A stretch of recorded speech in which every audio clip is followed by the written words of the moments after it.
Greetings, class. I am coming to you from my travels. I am going to attempt to record this PowerPoint while going down the highway. I'm not driving, but I am going down the highway between San Angelo and Arlington. And I wanted to bring you this PowerPoint on late adulthood, and this is part of where we are in our life course. Here's where we've been in this course so far. We've talked about conception, pregnancy, childbirth, infancy, early childhood, middle childhood, adolescence, young adulthood, and middle adulthood. And today we're going to look at late adulthood. And then next week we'll talk more about very late adulthood, which is the next stage. So what I'd like to do is let's just take a minute, and I'd like for you to consider your own life trajectory. For you, considering where you are now, what your age is now, what do you think the next 20, 30, 40, 50 years from now might look like? I'm going to give you just a couple of minutes to think about that.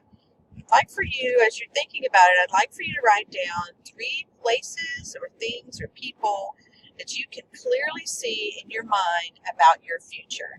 So you may already have some ideas about where you're going to be in 20 years or 30 years or 40 years or 50 years.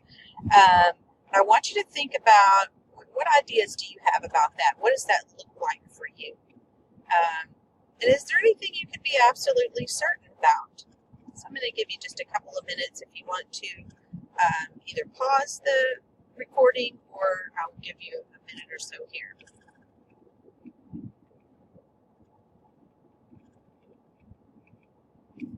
Okay, so write down 3 places, things, or people that you can clearly see in your mind about your future.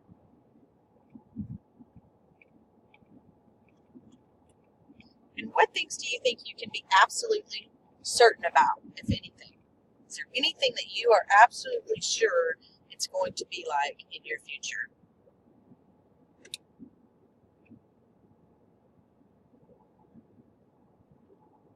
So here are some basics of late adulthood.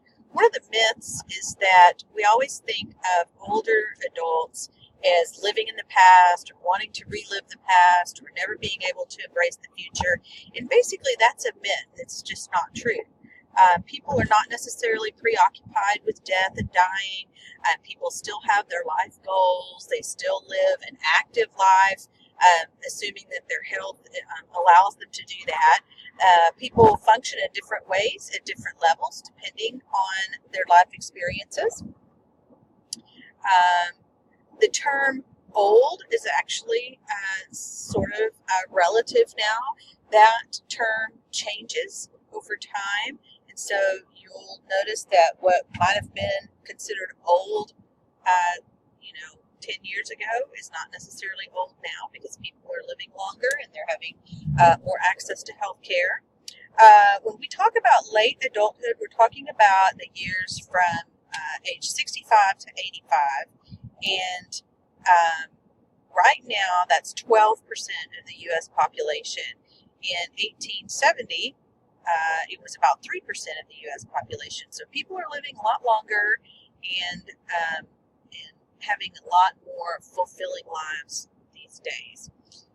In the next 25 years, the U.S. elderly population is supposed to double to 72 million people.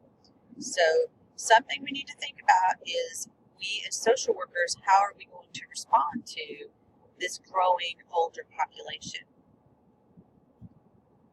So one thing also is that as people grow older, there has been a decrease in mortality rates and an increase in morbidity rates, which means that there's been a decrease in people dying younger, but there's an increase in the number of illnesses that people have as they grow older. Some of this is due to increased healthcare technology, or being able to allow people to live longer even though they may have an illness.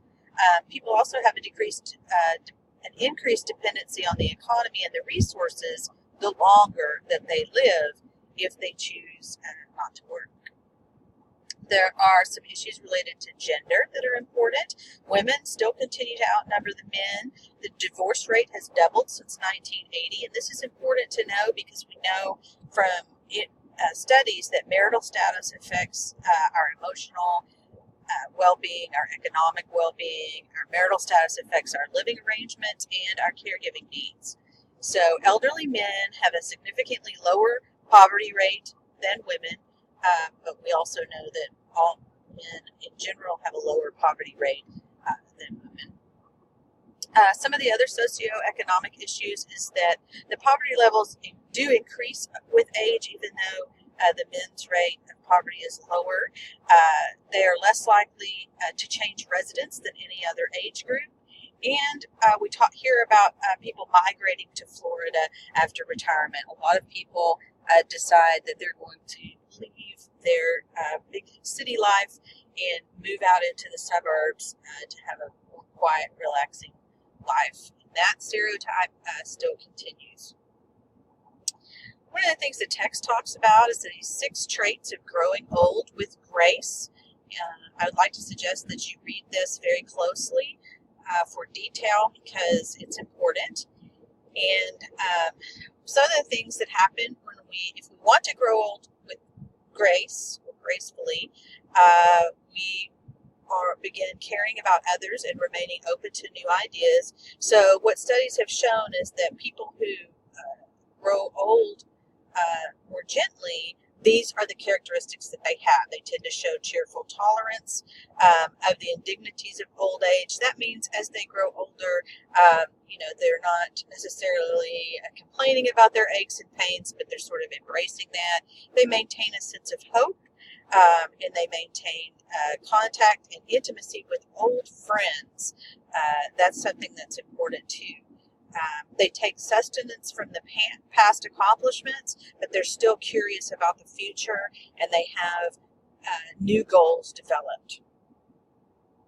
Some of the biological changes are obvious. Our cells cannot ever replicate indefinitely. So our maximum lifespan of our cells is actually 120 years. Different things affect the breakdown of our cells, things like free radicals, also wear and tear and stress on our body is a very natural thing. We actually, I believe, begin to age as soon as we are born.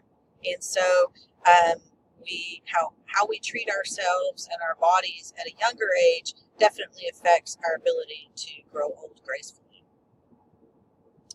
I talked a little bit about the mortality rate. I just want to explain that that's the frequency at which death occurs within a population. And the morbidity rate is the incidence of disease among a population. Chronic conditions affect family systems considerably. If you know of anyone who may have a chronic illness, you know that definitely has an impact on all of the people around them, including their siblings and their children and their spouse. So it's important to understand that as a social worker. One of the things that I want to point out as a social worker is that we need to know about a person's lifespan so that we can understand what their needs are as an individual and what their family's needs are. So if you are intending to work with people who are aging, you can understand the impact that their environment has on their situation. There is a cognitive change as we age, but it's very important to understand that dementia is not a normal part of aging, that a lot of people can age very gracefully and morally without experiencing a lot of dementia. And so many times dementia is often not diagnosed because people assume that that's just something that happens in old age. But one of the things that happens is brain disease and memory cognitive abilities can add up over time. And so Alzheimer's disease is the most common form. 60 to 80% of all dementia cases end up with a diagnosis of Alzheimer's disease. The cost to Alzheimer's disease on our society and people around us is enormous, costing up to $148 billion annually. They do have some medications, but most medications only will hold off the effects of dementia for about 4 years. Personality, we talk about temperament. A person's nature as it affects their behavior does not change, but a person's character can change, and this is the mental and moral qualities that are distinct to that individual, what their adaptive style is. People can change over time, but a lot of times a person's temperament is set. We talked about that back. We talked about adolescence, that a person's temperament is set. People experience anxiety, and depression is the most commonly diagnosed illness among elderly people, mental illness among elderly people. And then we talk about delirium, which is the impairment of consciousness. Sudden onset of delirium is usually from a toxicity to medication or infections or dehydration that you might see in someone, more likely somebody who is hospitalized. Social roles and life events is also discussed in the course text. Substance abuse is usually alcohol is the drug of choice of people in this age bracket. 3.6% of the people who are in this age bracket abuse alcohol. And then we discuss families are an important source of income for people. The way that families are treated and the family dynamics obviously varies by race and by culture. Please read that in depth in the textbook, because there's a lot of discussion about the impact of race and ethnicity and how we care for our elderly. Siblings have a special role, as do some of our children, and our grandchildren can play a special role in our lives during this time. 14% of U.S. adults 65 and older are still in the workforce, 18% of men and 10% of women. Due to increased longevity and earlier retirement, the average number of years spent in retirement before death is 15 years. A lot of people are choosing to work beyond the usual age 65 retirement age because they have to work, or they can't afford it, or they need the health benefits. A couple of other considerations are in life events are whether how people are going to receive care, if they're going to need care, if they're going to give care, widowhood, whether a person is institutionalized, whether they choose to move out of their home and live in an assisted living facility, and what that facility looks like. Oftentimes that is directly related to economics, whether the person can afford it or not, whether they have been able to save up for different types of lifestyles that they're choosing. And also there's a search for personal meaning. During this time, people begin to realize that maybe the end is coming at some point, and what can they do? Will they be able to leave anything behind? Not just material goods, but any type of legacy behind. Some of the resources that people are able to use during this time period, I would call these protective factors. Up until now, we've talked about protective factors and risk factors.